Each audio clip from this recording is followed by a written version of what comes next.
സദ്യയിലെ പ്രധാനിയായ സാമ്പാർ, അതും വറുത്തരച്ച് നമുക്ക് ഉണ്ടാക്കിയാലോ? ആദ്യം തന്നെ 2 കൈപ്പിടി മുഴുവനായിട്ടും തുവരപ്പരിപ്പ് കഴുകി വൃത്തിയാക്കി ഒരു കുക്കറിലേക്ക് ഇടാം.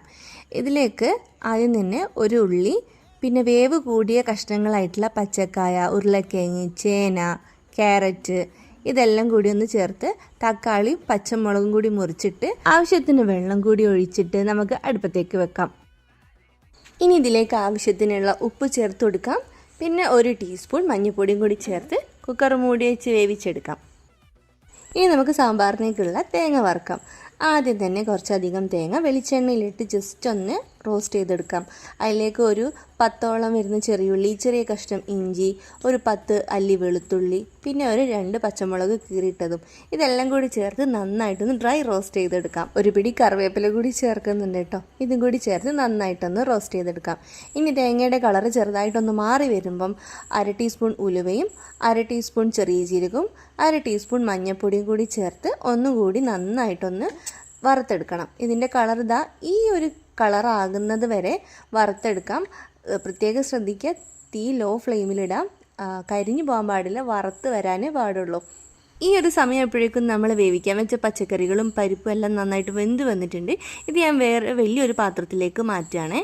പച്ചക്കറികൾ വേവിക്കാൻ ഞാൻ കുക്കറിലാകെ ഒരൊറ്റ വിസിലേ വരുത്തിയിട്ടുള്ളൂ. ഇതാ ബാക്കി പച്ചക്കറീൻ്റെ കൂടെ വേവ് കുറഞ്ഞിട്ടുള്ള മുരിങ്ങക്കായ കൂടി ചേർത്ത് പകുതി വേവ് ആകുമ്പോൾ വെണ്ടക്ക കൂടി ഞാൻ ചേർത്ത് കൊടുക്കുന്നുണ്ട്. ആ വെണ്ടക്കയും കൂടി നന്നായിട്ടൊന്ന് വെന്ത് വന്നതിന് ശേഷം തേങ്ങ വറുത്ത് വെച്ചത് ഞാനിതാ നല്ല മഷി പോലെ അരച്ചെടുത്തിട്ടുണ്ട്. അത് ഇതിലേക്ക് ഒഴിച്ചു കൊടുക്കുകയാണ്.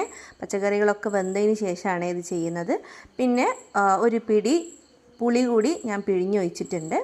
ഇനി ഇതാ നമ്മൾ ഇന്നലെ തയ്യാറാക്കി വെച്ചിട്ടുള്ള സാമ്പാർ പൊടിയാണ് ഇതിലേക്ക് ചേർക്കുന്നത്. 2 ടേബിൾ സ്പൂണാണ് ഞാൻ ചേർത്ത് കൊടുത്തിട്ടുള്ളത്.